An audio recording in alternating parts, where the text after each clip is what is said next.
Hi everyone and welcome to Podcast 36, and in today's video we'll be speculating which characters will show up in MCU Spider-Man 4. We'll be talking about both brand new characters and established ones who first appeared in the Home trilogy. Also beware, there will be spoilers for Spider-Man No Way Home, so if you haven't seen the film yet, please do so and then watch the video. But if you have at any point you enjoyed this video, I really appreciate if you could drop a like, as that would really help out the channel. Now let's get started. Starting off with the returning characters, I think it's safe to say that both MJ and Ned are going to come back, especially MJ, as her and Peter are supposed to be endgame in the MCU. And Peter did promise her that he would come back and tell her everything, but before he saw both of them at the coffee shop towards the ending of No Way Home, he realized that MJ was hurt because of him and believed that they were better off without him. But since this is Spider-Man, we'll talk about relationships are very important to the character. And before MJ forgets Peter Parker entirely, she did say to him that he better come back and make her remember, otherwise she would just figure it out eventually. So I do think Peter and MJ will meet again, even if she continues to go to MIT and if he goes to a different school, probably Empire State University. He might even try and make her remember several times, kind of like in Spider-Man 2 where Tobey's Peter tried to tell Mary Jane how he felt about her and always failed to do so. And I also wouldn't be surprised if she ends up in a relationship with one of Peter's peers from college, which will continue to cause more problems for him in the film. More on that later on. So even though he believes she would be better off and happier without him, he still has feelings for her, and will somewhat cause him to have an existential crisis. Maybe not quit being Spider-Man, but more so starting to hate his life as a hero. However, ultimately knows that with great power there must also come great responsibility. Continuing to be Spider-Man because that's what Aunt May would have wanted for him, to help people as much as he can. And if MJ appears, I definitely think she would look very different, look more like Mary Jane from the comics, and probably even dyed her hair red. But Ned, a lot of people have been speculating whether or not he will become the Hobgoblin, and even though it's possible, Ned Leeds was never really the Hobgoblin in the comics, but Roderick Kingsley instead. But since this is the MCU, they could of course have their own twist. But I think if they were going to use the Hobgoblin, it would be the original Roderick Kingsley version, which could have been inspired by the first Green Goblin, even repairing the helmet he destroyed in the film, as well as the glider which I believe was left behind in the MCU. So since we never got the Hobgoblin in live action, it's definitely possible we may get him in the MCU. I also think one character who will return is Flash Thompson, and in the college trilogy we may even see him and Peter become friends, since he wouldn't be able to remember who he is thanks to Strange's new spell. So even though Peter's friends not being able to remember him is of course a downside and has caused a lot of problems for him, it would be pretty funny to see a few benefits it may have had, like his past bullying now respect to him and just overall being more friendly towards him, which will make Peter feel a bit weird, but somewhat relieved that he wouldn't have to go through the same things he did in high school. I also wouldn't be surprised if Flash transferred to Peter's school, which would be how we get him in the college trilogy. Betty Brown is also someone I believe we'll see, especially now with the Daily Bugle TikTok account. It looks like she's interning there and working for J. Jonah Jameson. So if Peter ends up working for the Daily Bugle, as after all he does need to pay his rent now, I think it's safe to say that we'll see her again in the next trilogy too. However, for some of the new ones, the two most popular characters, including myself, are being talked about right now when it comes to MCU Spider-Man 4, and those of course being Harry Osborn and Gwen Stacy. It makes a lot of sense since those two characters were introduced when Peter was in college, and it has been a long time now since we last saw those two versions of the characters in live action. So bringing in more classic Spider-Man characters would be the wise thing to do. Harry and Peter would obviously be friends, and Peter would help him out when it comes to his studying, but he wouldn't know who's his father yet, and once he does it will lead to a lot of intense scenes, with Peter knowing what Norman is capable of thanks to the Verse iteration. And I also wouldn't be surprised if Harry and MJ ends up dating, which again will cause even more problems for Peter once he can't do anything about. And because Norman is Harry's father, Peter will become more protective over Michelle, since he doesn't want her to suffer the same fate as his Aunt May. I know Faggot did say before that he didn't want to do the Osborns when it comes to their Spider-Man films, but there's so much potential now after No Way Home to do something interesting yet familiar with them, especially now with everything Peter has gone through. Gwen Stacy is also another character I can see show up in the full film and will have an interest in Peter, especially when he's a genius and overall more of a learner than he was before. So we could see something like the first introduction in the comics, especially later on when she develops a crush on him, and he might even try and move on with Gwen, but won't work since he always has MJ in his mind. I can also see Black Cat appearing if they're not going to use Gwen, who will be in a relationship with Peter as Spider-Man, and tries to convince him that he should abandon Peter Parker altogether since no one remembers him. But Peter grown up now from Homecoming, he wouldn't do that, and he would probably think that's not what Aunt May would have wanted for him. I can also see Aunt May appearing in flashbacks in order to continue to guide Peter into the hero she always knew he was. And if Peter's going to work for Feast like May did, then I think it's safe to say that Martin Lee will show up. Maybe not as Mr. Negative yet, possibly save that for Spider-Man 5 or even one of the villains in Spider-Man 6. Fortunately for this video I have a really special guest joining me, Lewis from LewisFilms, talk about which characters he would love to see show up or even return from the Home trilogy. Take it away, man. Thanks, man, and thank you for having me on the channel. It's an absolute pleasure.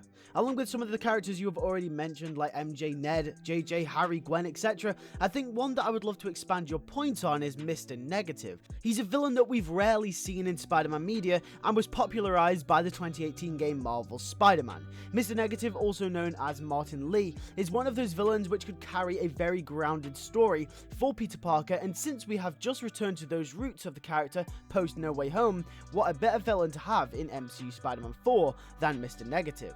It could work perfectly with having Peter maybe help out Feast, like taking over after Aunt May, and then maybe meeting Martin Lee and him becoming sort of a father or mentor figure to Peter to guide him out of these dark times. Since Peter has no one left in the MCU at the moment, maybe Lee could become someone that Peter opens up to about everything that has happened.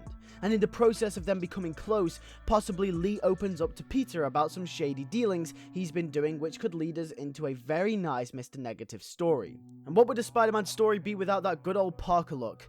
The first person he becomes close to turns out to be a raging supervillain. Just normal Spidey stuff if you ask me. Anyway, speaking of villains, another likely candidate that we could see show up in the next installment of the Spider-Man franchise is Michael Mando's Scorpion from Spider-Man Homecoming. He was teased at the end of that film for Far From Home, or it seemed like he was. You see, Matt Gargan never made his return to the big screen since then. However, with Michael Keaton starring as Adrian Toomes in Morbius, it seems that there could be a potential Sinister Six on the way for our Spider-Man. And what a better way to build up that roster than to have Scorpion come in as one of the main antagonists of MCU Spider-Man 4. How they would handle him, I don't know, but I'd imagine his story would have something to do with either Norman Osborn or Wilson Fisk. Since his character at the moment doesn't hold much backstory, he seems like he'd be a villain that would be an obstacle for Spider-Man to fight, while the real villain of the movie would be someone in the background, someone in the shadows, roles that are usually accompanied by characters such as Osborn or Fisk. Plus, like Protocol said previously, what better way to introduce the Osborns into the MCU than in MCU Spider-Man 4? Now, moving away from the villains, let's talk about other characters, shall we? One character that I think has the potential to show up, however unlikely or early in the franchise it might be, is Miles Morales. Now, the only reason I bring Miles into the equation when it comes to MCU Spider-Man 4 is because Tom Holland has mentioned on several occasions that he doesn't want to be playing Spider-Man forever. Therefore, at some point, Sony and Marvel are going to either want to reboot the entire franchise again, which, let's be honest, no one wants that ever again, or the better option in my opinion is to carry on the same series of movies just with Miles Morales. I think the next trilogy could be a perfect opportunity to introduce him to the MCU, since he was already referenced by Aaron Davis in Homecoming. Why not have him be a freshman at college just as Peter Parker is almost done with college? Or have him be introduced as a high schooler that gets caught up in Spider-Man's schemes? Or maybe have him work at Feast, that's how he meets Peter through Aunt May, or something along those lines. Either way, I think this next trilogy is going to be close to the end of Tom Holland as Spider-Man, and I think it's the perfect opportunity to bring Miles Morales to the live-action big screen. The last character I believe could have the potential to show up in the next MCU Spidey flick is Felicia Hardy, also known as Black Cat.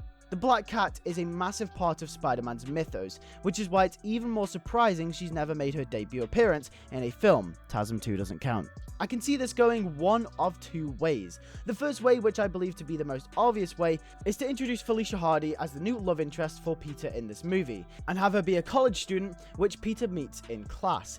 This would go the same old way that you'd think it would. They get together, they fall in love, they discover their secret identities, and it would create conflict. However, if they introduce Black Cat, I don't think that she should be handled like this. Captain Midnight made an excellent point in his Spider-Man No Way Home review. He said that Black Cat should be someone only in Spider-Man's life, that she shouldn't be a Peter Parker character, but someone that falls in love with Spider-Man. After all, her whole character is that she is in love with Spider-Man, not the man behind the mask. This would work for MCU Spider-Man 4 since Peter is all alone, since he has no one to go to, no one to talk to. People only remember Spider-Man. No one remembers Peter Parker. Peter could wish that everyone just knew who he was, wish MJ knew him, wish the world knew him for who he really is instead of Spider-Man. The world knows him as the same thing that ruined his life, the same thing that took Aunt May away.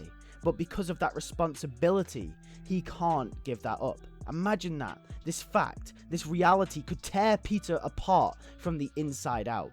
Black Cat falling in love with the man Peter wishes he didn't have to be, therefore creating a massive complex dilemma in which Peter tries to get Felicia to love him, but maybe because Felicia has some trust issues, or maybe there's another reason to why she wears her mask, she can't.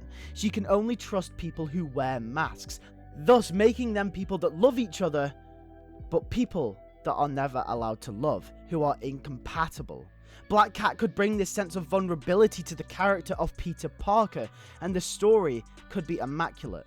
But with that being said, that is my final pick for who could potentially show up in MCU Spider-Man 4. Thanks once again for having me on Protocol, it's been a pleasure, and I'll see all you guys later. And thank you for being here. A link for Lewis's channel will be in the description down below, so I highly suggest you subscribe and check out his content. Trust me, they're amazing. However, what about you guys? Which characters do you want to see in MCU Spider-Man 4, or even in the next trilogy? And which characters from the home trilogy would you like to see come back? Let me know in the comments down below, I would love to hear your thoughts. Don't forget to follow me on Instagram and Twitter. If you enjoyed this video, please like, and want more, subscribe. To begin, Protocol 36.